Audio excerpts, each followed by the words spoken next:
Allahu Akbar, Allahu Akbar, Allahu Akbar. Yang dirahmati Allah, hari raya Idul Adha yang bisa lepas dari peristiwa penting, yaitu ibadah haji dan kurban.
Marilah kita tundukkan kepala dan jiwa kita di hadapan Allah yang Maha Besar. Campakkan jauh-jauh sifat keangkuhan dan kesokahan yang dapat menjauhkan kita dari rahmat Allah Subhanahu wa Ta'ala. Apapun kebesaran yang kita sadar, kita kecil di hadapan Allah Subhanahu wa Ta'ala. Betapapun hebatnya kekuasaan dan pengaruh kita, kita tidak berdaya dalam genggaman Allah yang Maha Kuasa atas segala-galanya. Idul Adha yang kita rayakan pada setiap tanggal 10 Dzulhijjah juga dikenal sebagai sebutan Hari Raya Haji, di mana kaum muslimin yang sedang menunaikan haji yang utama, yaitu wukuf di Arafah. Mereka semua memakai pakaian serba putih dan yang maha perkasa sambil bersama-sama membaca kalimat tauhid. La baik Allahumma la baik, la baika la syarika. Di samping Idul Adha dinamakan hari raya haji, juga dinamakan Idul Kurban, karena merupakan hari raya menekankan pada arti berkorban. Arti kurban ialah memberikan sesuatu untuk menunjukkan kecintaan kepada orang lain, meskipun harus menderita. Orang lain itu biasanya anak, orang tua, keluarga, saudara, berbangsa dan setanah air. Ada pula pengorbanan yang ditujukan kepada agama yang berarti untuk Allah Subhanahu wa Ta'ala, dan inilah pengorbanan yang tinggi nilainya. Allahu Akbar, Allahu Akbar, walillahil hamd. Nabi Ibrahim alaihissalam diperintahkan oleh Allah Subhanahu wa Ta'ala untuk menempatkan istrinya Hajar bersama Nabi Ismail putranya, yang saat itu masih menyusui. Mereka ditempatkan di suatu lembah yang tandus, gersang, tidak tumbuh sebatang pohon pun. Apa maksud sebenarnya dari wahyu Allah yang menyuruh menempatkan istri dan putranya yang masih bayi itu? Ditempatkan di suatu tempat yang paling asing, di sebelah utara kurang lebih 1.600 km dari negara sendirinya, yaitu Palestina. Tapi baik Nabi Ibrahim maupun istrinya Siti Hajar menerima perintah ini dengan ikhlas dan penuh tawakal. Karena pentingnya peristiwa tersebut, Allah mengabadikan dalam Al-Quran, Rabbana inni askantu min dzurriyyati biwadin ghairi Jar'i inda baitikal haram. Rabbana liyuqimus sholata faj'al afidatan minan nas tahdi ilaihim warzuqhum minas samarati la'allahum yashkurun. Yang artinya, ya Tuhan kami, sesungguhnya aku telah menempatkan sebagian keturunanku di suatu lembah yang tidak mempunyai tanam-tanaman di dekat rumahmu, Baitullah yang dimuliakan. Ya Tuhan, beliau mencari air yang kemari sambil dari kecil yang dinamakan Sa'i antara Bukit Sofa dan Marwah sebanyak 7 kali. Tiba-tiba Allah mengutus malaikat Jibril membuat mata air jam-jam. Siti Hajar dan Nabi Ismail memperoleh sumber kehidupan. Lembah yang punya gersang itu mempunyai persediaan air yang berlimpah-limpah. Datanglah manusia dari berbagai pelosok, terutama para pedagang ke tempat Siti Hajar dan Nabi Ismail untuk memberi air. Datang rezeki dari berbagai penjuru dan makmurlah tempat sekitarnya. Akhirnya berkat doa Nabi Ibrahim dan berkat kecakapan seorang ibu dalam mengelola kota dan masyarakat, kota Mekah yang aman dan makmur dilukiskan oleh Allah Subhanahu wa Ta'ala kepada Nabi Muhammad dalam Al-Quran. Wa idh qala Ibrahim rabbi ja'al hadha baladan amina warzuq ahlahu minas samarati man amana billahi wal yawmil akhir. Artinya, dan ingatlah ketika Ibrahim berdoa, ya Tuhanku, jadikanlah negeri ini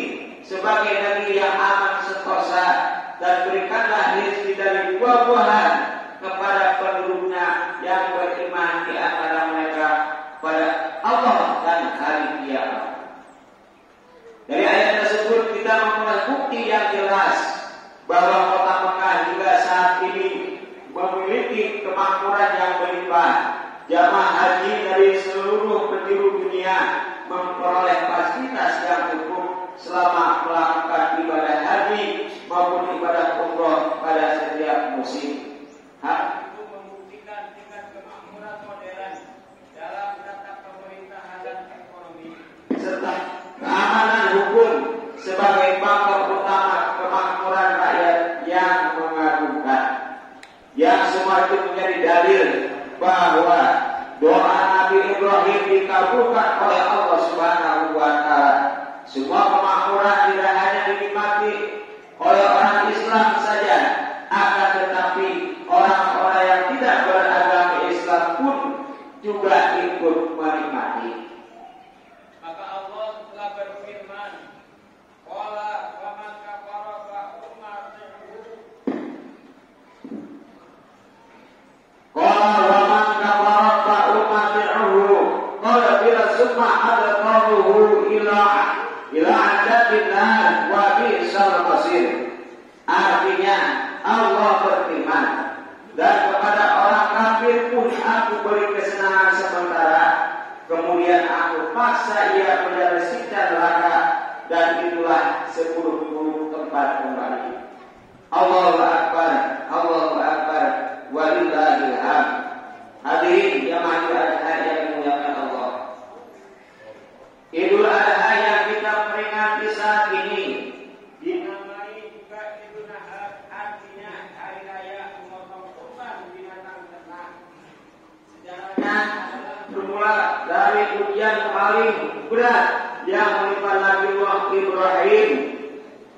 Akibat dari kesabaran dan ketabahan Ibrahim dalam menghadapi berbagai ujian dan cobaan, Allah memberinya sebuah anugerah, sebuah kehormatan Khalilullah, yaitu seorang kekasih Allah.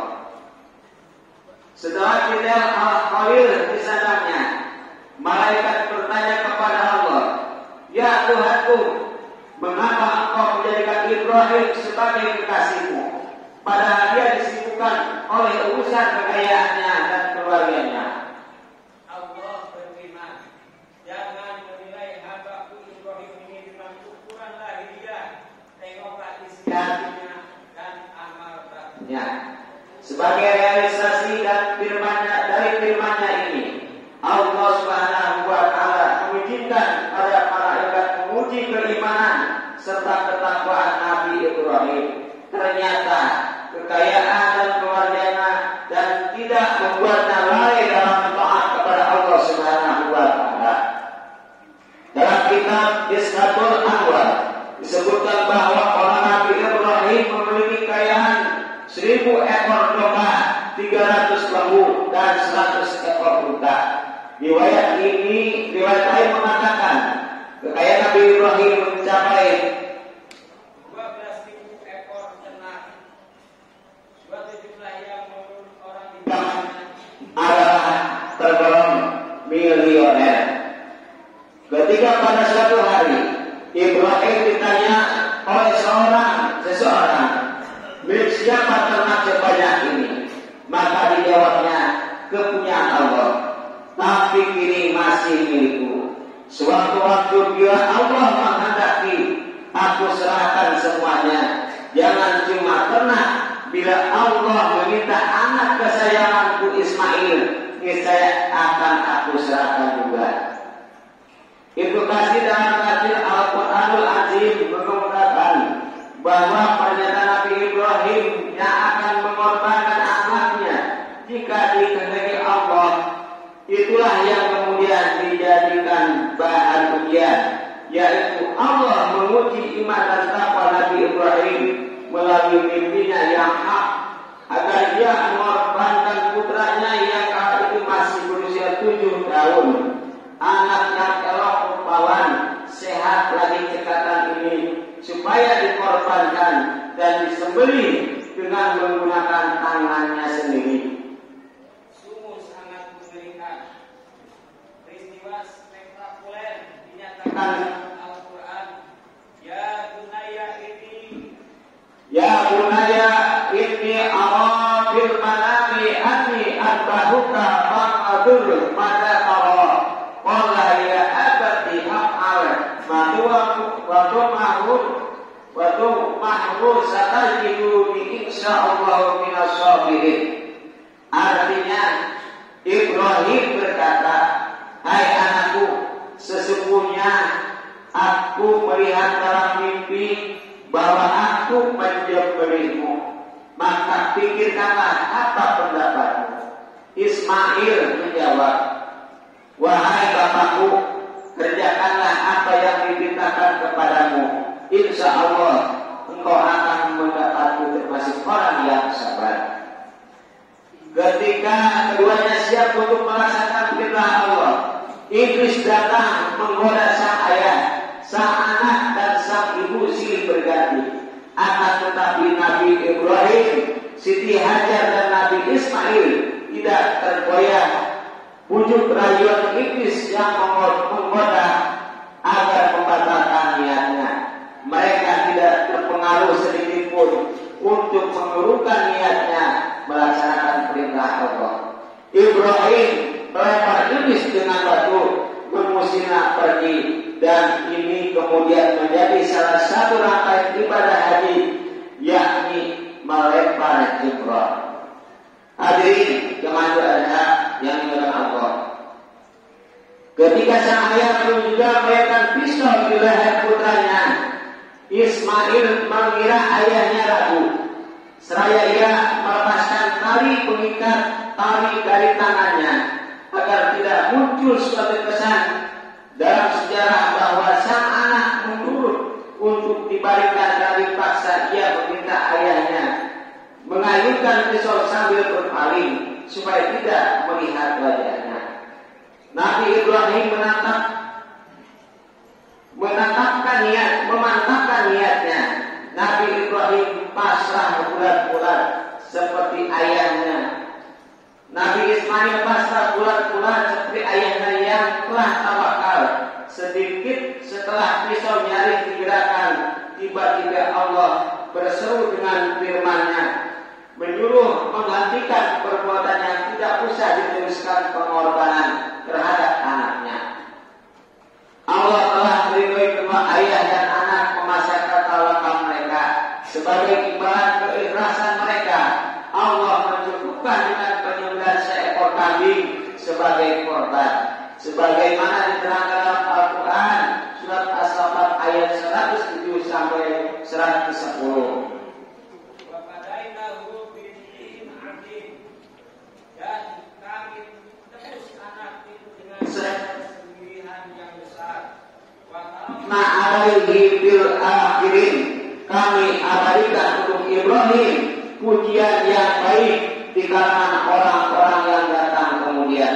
Salamun ala Ibrahim, yaitu kesejahteraan semoga dilimpahkan kepada Nabi Ibrahim. Kadzalika najzil muhsinin, demikianlah kami memberikan balasan kepada orang-orang yang berbuat baik.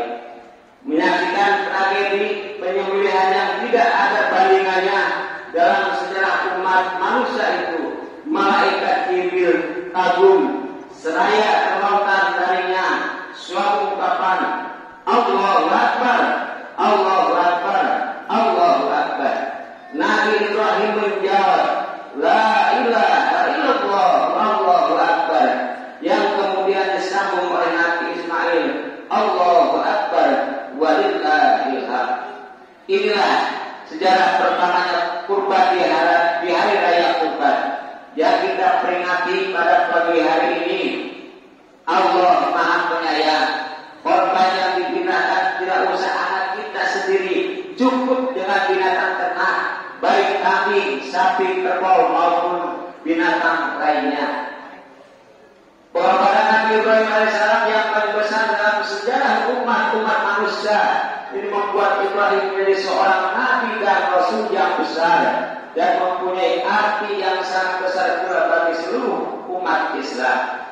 Dari sejarahnya itu maka lahirlah kota Mekah dan Ka'bah sebagai kiblat umat Islam di seluruh dunia dengan air jam-jam yang tidak pernah kering sejak ribuan tahunan yang silam, sekalipun tiap hari dikuras berjuta-juta liter sebagai tonggak jasa seorang wanita yang paling sabar, tabah, yaitu Siti Hajar dan putranya Nabi Ismail. Hikmah yang dapat diambil dari pelaksanaan sholat Idul Adha ini bahwa hakikat manusia adalah sama, yang membedakan hanya takwanya. Dan bagi yang menunaikan ibadah haji pada waktu di Arafah memberi gambaran bahwa manusia akan dikumpulkan di padang mahsyar untuk dimintai pertanggungjawaban. Di samping itu, kesan intibar yang dapat diambil dari peristiwa tersebut adalah: pertama, perintah dan ketentuan yang telah digariskan oleh Allah Subhanahu wa Ta'ala harus dilaksanakan tanpa alasan, harus disambut dengan tekad samina wa ata'na. Nabi Ibrahim, istri dan anaknya telah memberikan contoh bahwa bila perlu jiwa sendiri pun harus dikorbankan demi melaksanakan perintah-perintah Allah Subhanahu wa Ta'ala. Jamaah Idul Adha yang dimuliakan Allah, intibat yang kedua yang dapat kita tarik dari peristiwa tersebut adalah kegigihan setan yang terus-menerus mengganggu manusia agar membangkang dari ketentuan ilahi. Setan senantiasa terus berusaha menyeret manusia ke jurang kejahatan dan kehancuran. Allah sendiri mengatakan kepada kita, "Wala tattabi'u khutuwati syaitan, innahu lakum aduwwun mubin." Artinya, janganlah kamu mengikuti langkah-langkah setan. Sesungguhnya setan itu adalah musuh yang nyata. Ketiga, jenis sembelihan berupa bahima ataupun binatang ternak merupakan gambaran bahwa hawa nafsu, hawa ia harus dihilangkan. Keempat, bahima bila dilihat dari unsur gizinya mengandung suatu arti bahwa makanan di samping halal harus diutamakan juga masalah gizinya.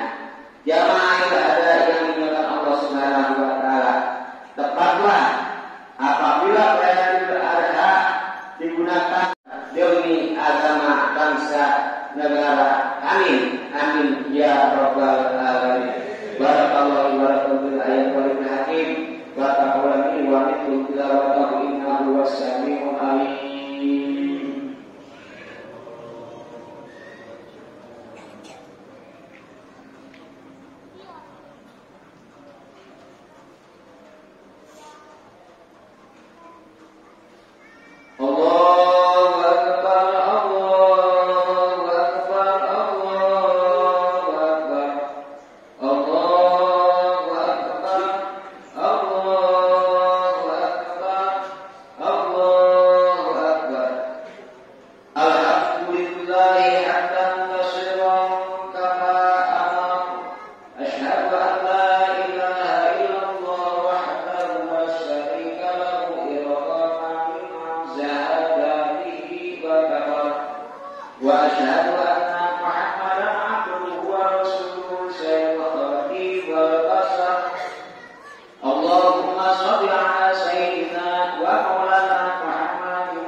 Allahumma shalli wa sallim wa barik ala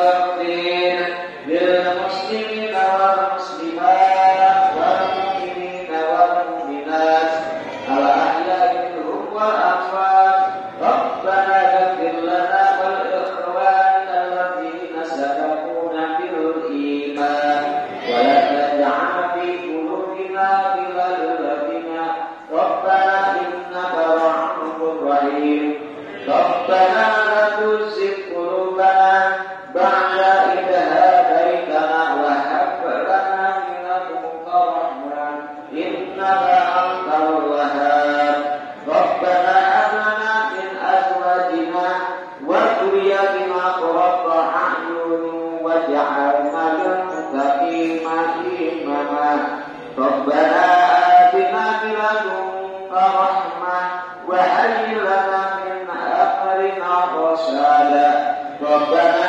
آتنا في الدنيا حسنة وفي الآخرة حسنة وقنا عذاب النار والحمد لله رب العالمين عباد الله إن الله يأمر بالعدل والإحسان وإيتاء القربى وينهى عن الفحشاء والمنكر والبغي يعظكم لعلكم تذكرون فاذكروا الله العظيم يذكركم واشكروه على نعمه يزدكم واسألوه من فضله وذكره ولا ذكر الله الله أكبر الله أكبر الله أكبر